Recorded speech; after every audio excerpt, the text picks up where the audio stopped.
When the Boer War first started in the late 1890s, we were not yet a federation. In other words, we were still a collection of states.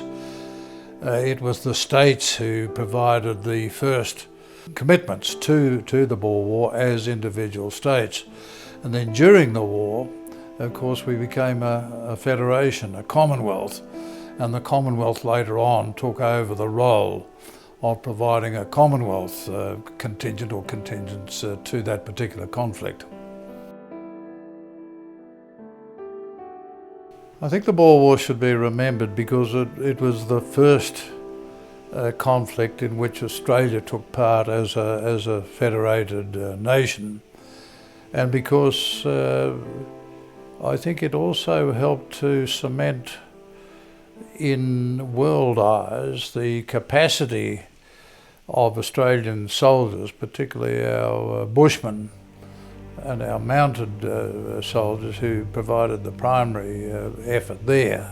It showed what good soldiers they were and have proven in every other conflict still to be.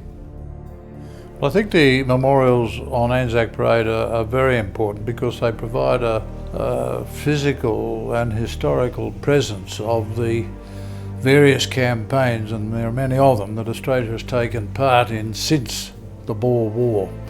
And I think our history for young people is very, very important for them to have a good understanding of, and it should go beyond the normal topics of how we were founded and the explorers and the political aspects. It should also include the history of our service overseas, because we've taken part in so many conflicts and spilled a lot of blood in so doing. So it's very, very much an historic event that should be properly recorded in something that people can physically see and touch. Well, I think the memorial should be built on ANZAC Parade because that really is the history avenue, if I can put it that way, and every other major conflict has been recorded in some form of memorial on ANZAC Parade. It's a lovely setting for it, but the gap has always been the lack of a memorial to the Boer War. That is now about to be rectified.